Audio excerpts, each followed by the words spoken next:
Welcome back to the archives. You're about to listen to an original broadcast of Gunsmoke, the series widely considered to be the finest Western ever produced for radio. Unlike the polished TV version that followed, these radio plays from the 1950s are gritty, realistic, and often darker in tone. Listen closely to the sound design, known as the pattern, which revolutionized how radio drama was produced. Here is William Conrad as U.S. Marshal Matt Dillon.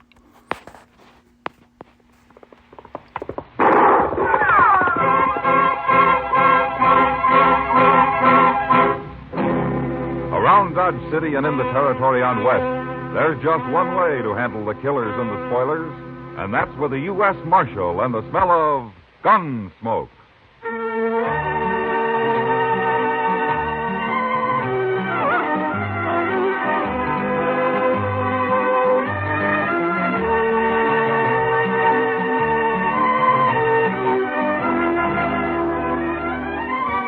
Gunsmoke, starring William Conrad. The story of the violence that moved west with young America. The story of a man who moved with it. Matt Dillon, United States Marshal.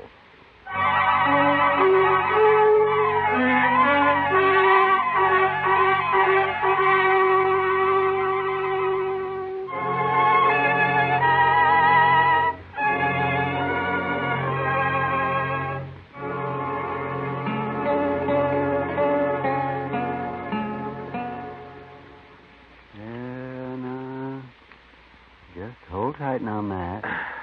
That's it. I've got it. Almost. There it is, yes. Well, a little piece of lead.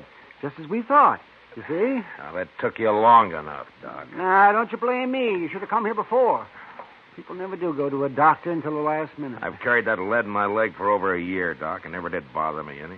The only reason I came up here today is because you weren't busy and I didn't have anything else to do myself. Aren't you through yet? No, I'm not through yet. I'm looking for my needle. I've got to take a couple of stitches in it first. Oh, yes. And if you're talking like that just to get my fee down, you're wasting your time. You know, it's when I'm not busy that I'm poor, and I have to charge more. There now. That ought to hold you fine. Not much of a wound. The lead worked right up next to the skin. I could have cut it out myself. Yeah, but you didn't. And it's going to cost you $5. $5? Well, you're the only patient I've had today. I got to make out somehow. Oh, hand me my pants, Doc. How is he, Doc? Oh, he'll live, Chester. Worse luck. Say, there's a fellow in the office downstairs who wants to see you, Mr. Dillon. Oh, who is it, Chester? He didn't say. All right. I'm ready. We'll finish our discussion at supper, if you like, Doc. Well, there's nothing to discuss, but I'll eat with you anyhow. Thanks. See you later.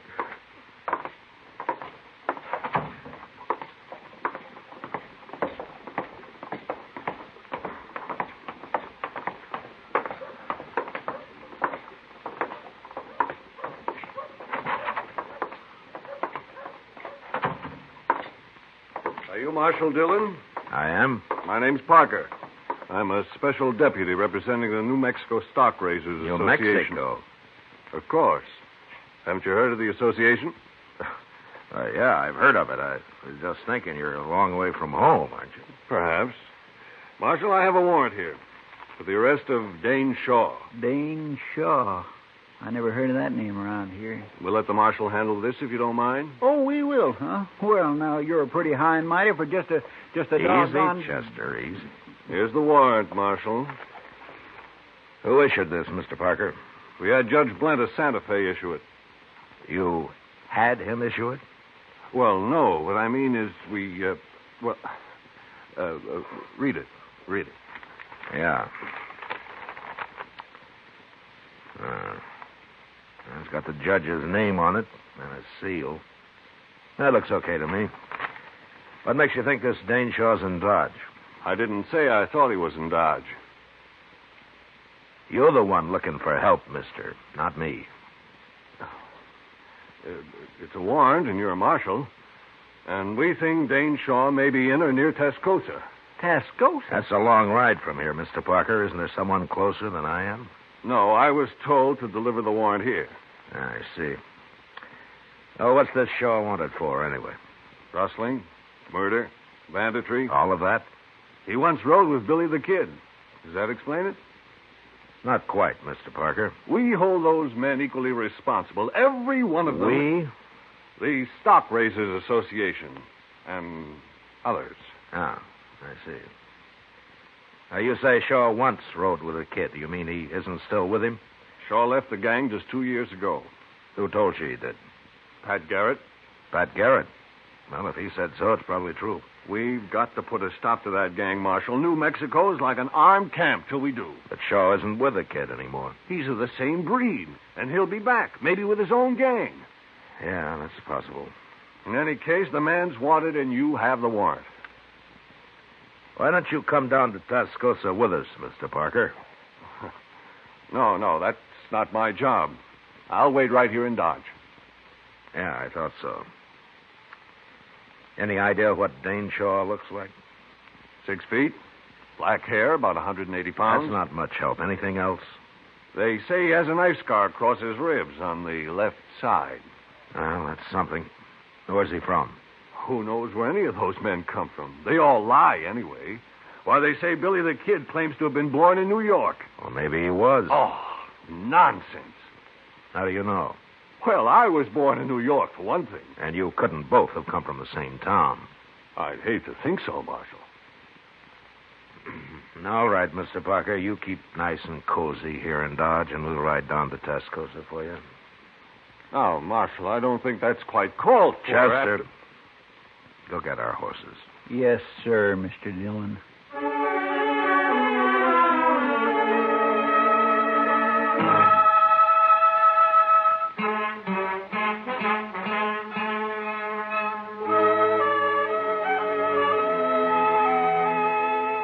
Tascosa lay on the Canadian River, a couple of hard days' ride south.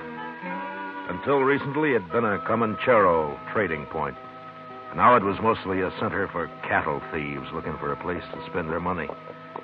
I hadn't been there for several years, and when we rode in, I was surprised to see how much the town had grown. Well, at least they got some trees down here, Mr. Dillon. Yeah, and a couple of new buildings under them, Chester. It looks like there's another one being started. It's going to be a big one, too. Doesn't look like a house, though. I wonder what it is. Oh, we can ask in the saloon over there. The Red Deer. That's a pretty fancy name. Maybe we can find out if there are any respectable citizens in this town. There don't seem to be anybody here at all, sir, respectable or otherwise. How about that?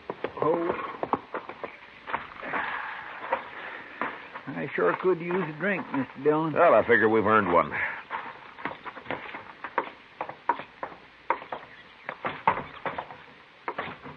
Gentlemen, what'll it be? Beer. Oh, Mr. Dillon. One beer, one whiskey. Right.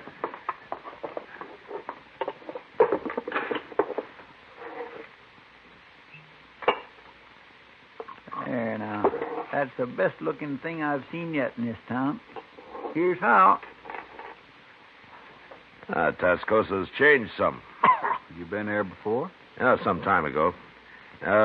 What's the new building they're putting up? Oh, that's going to be a schoolhouse. A schoolhouse? In Tascosa? Yes, a few men have moved into town with their families. Kids need a school, so it was Nat, of course, got it organized. Nat? Nat Timble, he owns the Red Deer here. Oh, I see. He must be sort of the leading citizen here, then, huh? In most ways, I suppose he is. Mm-hmm. I'd like to talk to him. Where is he? Out back, building the fence. Door's right there. Oh, thanks. There's your money. See you later. Sure.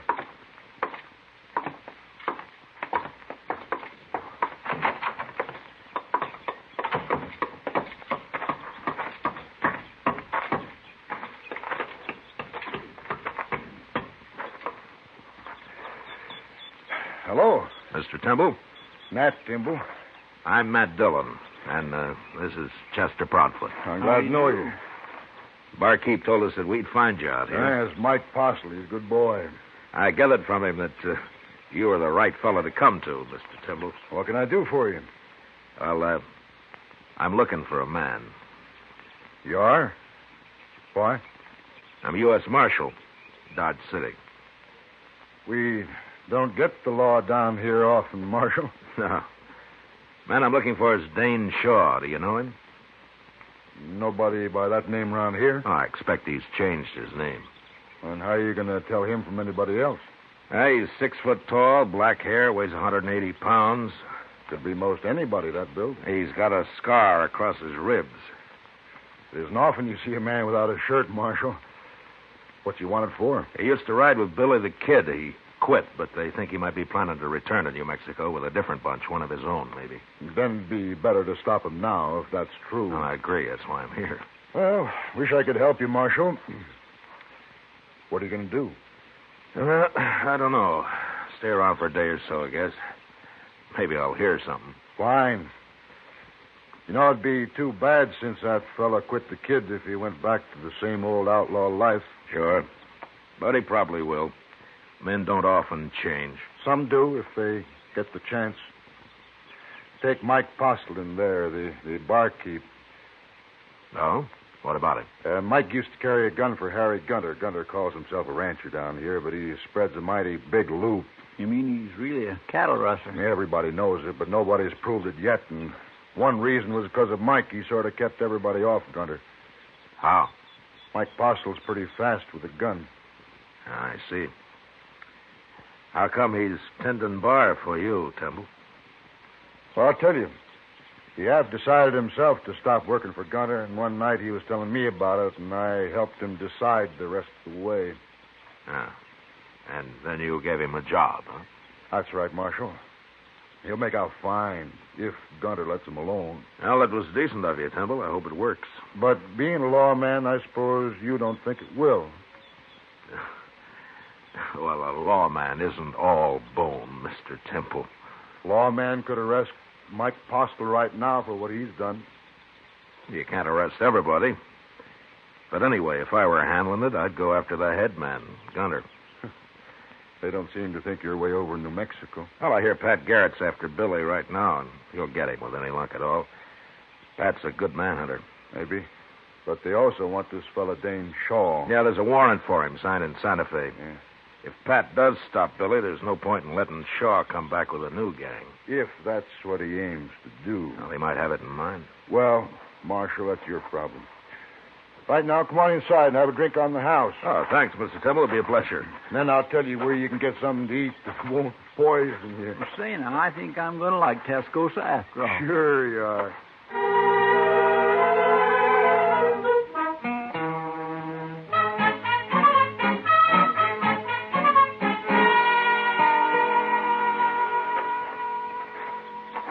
That was pretty good turkey, Mr. Dillon. You should have tried it. And they must have a Chinese cook in that place. It's better than the usual feed trough in a town like this. Yeah, let's sit here a while, Chester. All right. Just think, Mr. Dillon, someday Tascosa may be as big as St. Louis. I doubt that, Chester. Well, as big as Dodge, then. That's a little more likely. Ah, here come some citizens now. They sure are. Looking for trouble, and they ain't even dark yet. Maybe they just want to cut the dust in their throats, Chester. Mean-looking bunch, if you ask me. I'll do the talking, man. Okay, Gunner, we're behind you. If he ain't in here, we'll find him.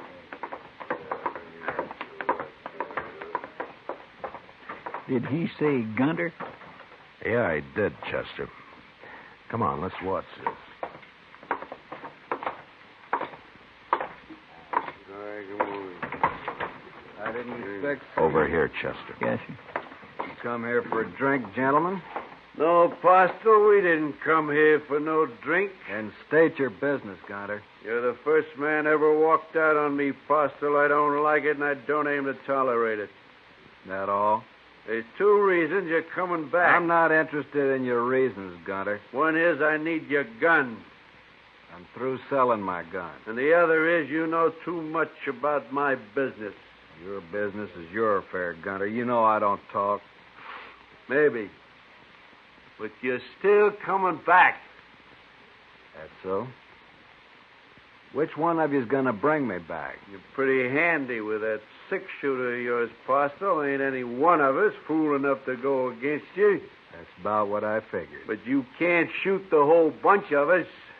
I'll sure try hard. And you'll die trying. I'm telling you, Postle, be back in camp a day after tomorrow. We ride in after you. Wait a minute, Gunter. What do you want, Timbo? You've caused enough trouble already. I ain't through yet. Gunter, if you come back here, you'll have to face me. No, Temple, no. Shut up, Mike. Now just remember that, Gunter. I'll be here, too. And you'll both die. Come on, men. Who are those two? I never seen it before. Just a couple of grub line riders, I guess. Let's go up to the bar, Chester. Mm-hmm. Now you've seen him, Marshal. That's Harry Gunter. Well, Gunter's not my business, but I wish you luck with him. Mike and me will face him down. I'll face him, Temple, not you. No, I helped get you in this. By heaven, I'll see you through it. It's not your fight, I tell you. It's my fight. I believe any man who wants to make a change deserves all the backing anyone can give him. And I'll see you get it. You'll just be killed for nothing. Besides, you're a married man. And being married has nothing to do with it. Maybe we'll both be killed, but that's better than giving in to a man like Gunter. Mike, I never told you going straight was easy. You should have been a preacher, Temple. I'm going to get my supper now. I'll be back in a minute. I'd make a fine preacher, I would. But if business don't pick up some here, maybe I'll have to give it a try. Well, the town's growing, Temple. Business ought to be good. Well, it's growing, Marshal, a little at a time. When I first came here, there wasn't more than a couple of adobe huts to the whole place. When was that, Temple? Oh, when you first came here. 1 year and 9 months exactly, Marshal. Now, if you'll excuse me, I got work to do. Let's get some air, Chester. All right.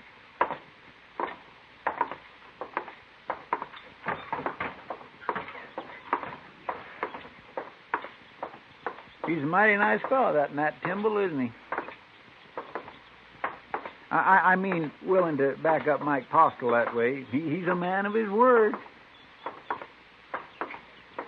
And building a new school and all that. Married, too. Funny thing, Mr. Dillon, I can't quite figure out if you like Timble. I like him fine, Chester. Only his name isn't Timble. What? It's Dane Shaw. He's the man we're looking for.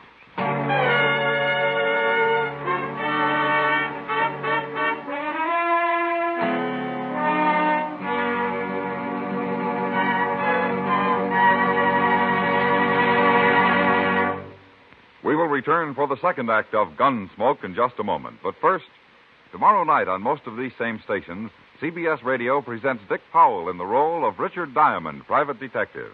Remember, Richard Diamond, private detective, calls on you via CBS Radio tomorrow night.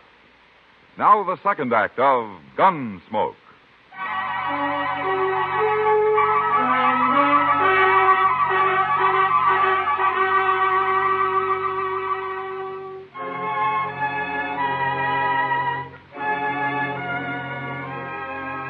The idea of taking a man like Nat Timble in and sending him back to New Mexico to face a jury of scared and vengeful cattlemen didn't sit too well with me. Anyway, I decided I had to wait it out at least until Harry Gunter made his play. 2 days, Gunter had said. And the night before the final day, Timble asked Chester and me to a little dance they were having to celebrate the start of the new schoolhouse. And there we met Miss Trimble, a fine-looking woman with a strong face and steady blue eyes. If you'd like some punch, gentlemen, my husband's serving it right over there. Yes, I might enjoy sampling a little, ma'am. I'll be right back.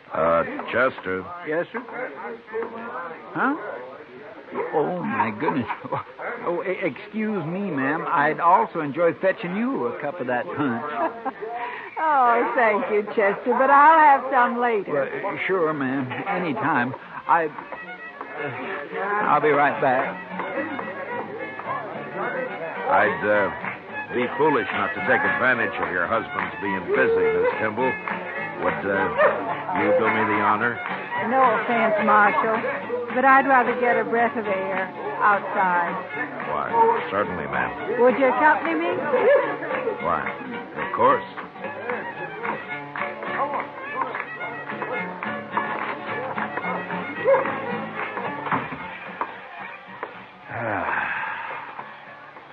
Nice evening.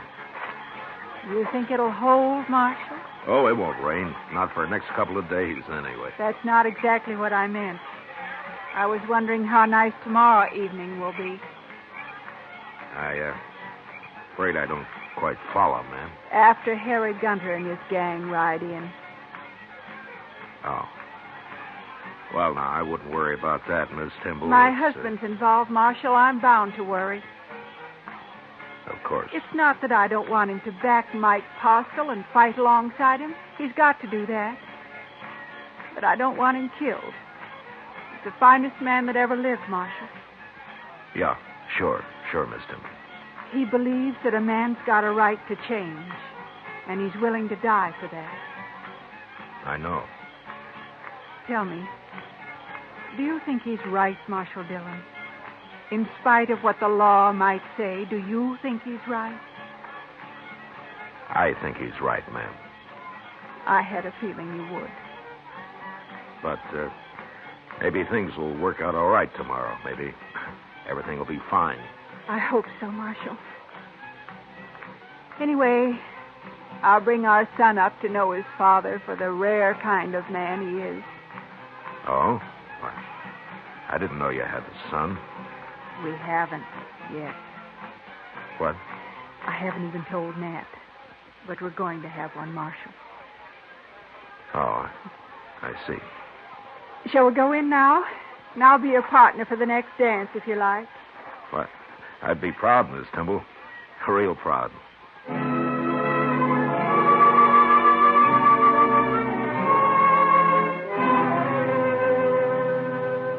Next morning early, Chester and I saddled up and rode out past the edge of town to the south.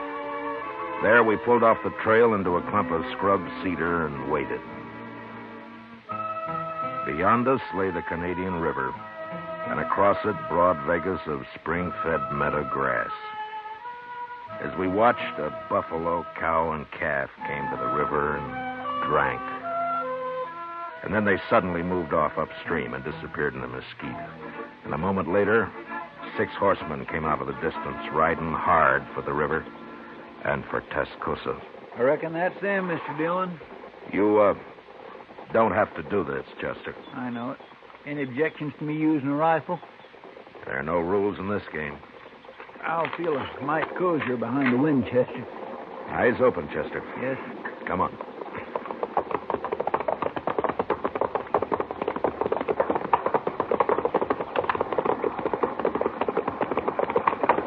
All right, hold it, Gunner. Oh! Who are you? I'm a U.S. Marshal. My name's Matt Dillon. Them the fellows we thought was bums, Gunner, the other day at the Red Deer. Yeah. Get off the trail, Marshal. You got no business with us. Turn around and ride back where you came from, Gunner. Mike Postle's staying in Tascosa. Postle, eh? So you're in on this, too? I've dealt myself in, Gunner. Now do as I say. And keep away from Tascosa from now on, or I'll get a posse and come after the bunch of you. We don't need any lawmen down here, Marshal. Who's that? It's Timble and Mike, Mr. Dillon. How did they know we were out here? Looks like we won't have to go into Tascosa, Marshal. We can settle this right here. You were missing this morning, Marshal. I kind of figured we'd find you hereabouts. You and Timble both ought to stay out of this. This is my trouble. It's a little late for that now, Postle. Well, the odds are down, Gunner. They sure are. I ain't facing all them. Come on, Gunter. We'll catch Postle later when there ain't such a crowd. Here we are. Not me. I'm going. Shut up. Timble, you're responsible for this. Proud of it, Gunter. Get him and Postle, men. Get them. Stop it,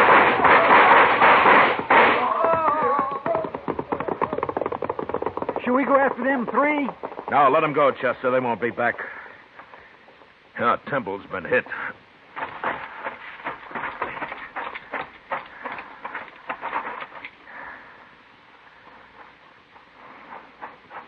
How is he, Marshal?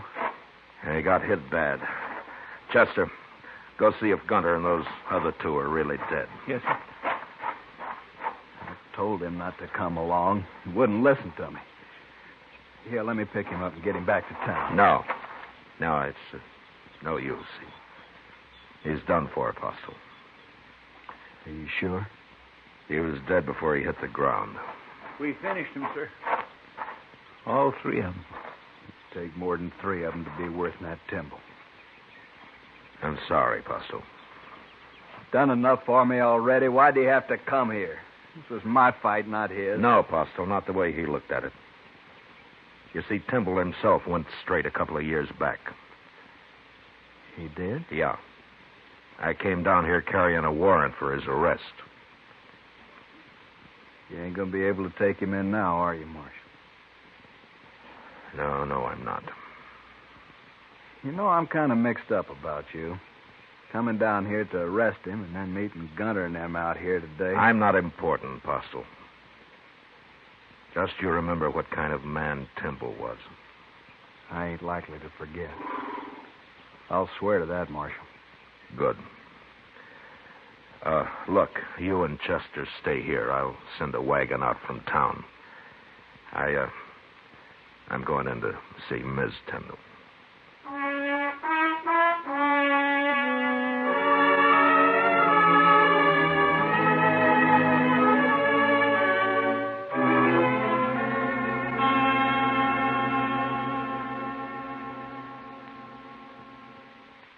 You'll be going back to Dodge now, Marshal. Yes, ma'am, I will. I want to thank you for trying to stop it. It's my job. No, not quite. Well, I guess Mike'll have to run things now. He's a good man. He'll make out fine. Sure. Tell me one thing, Marshal. Yes, ma'am. I know you came here to arrest my husband. I figured you did. If this hadn't happened today, would you really have taken him back? Miss Timble, I don't know. But I'll tell you one thing. If I had, it'd have been my last act as a lawman. You mean you'd have quit after? I'd have quit. If you're around Tascosa again, Marshal, come and see us. Me and the baby. I'd be proud to, ma'am. Real proud.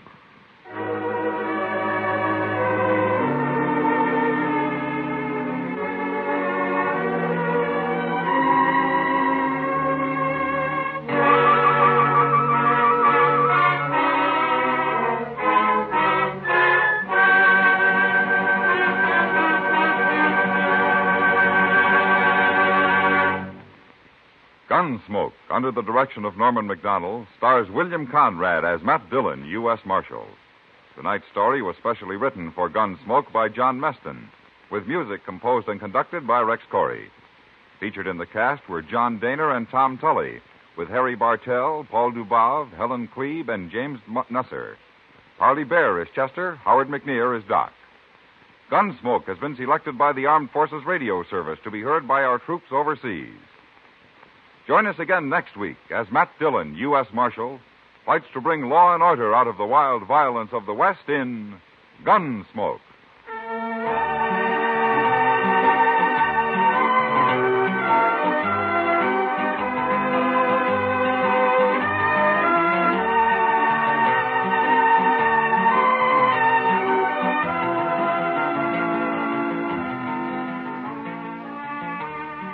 Tennessee and Virginia are the home states for CBS Radio's Saturday Night Country Style just a bit later tonight. That's where the rural rhythm's coming from, but it's going out all over the country on most of these same stations. This is George Walsh speaking, and remember, you'll find Western adventure and music with Gene Autry Sunday evenings on the CBS Radio Network.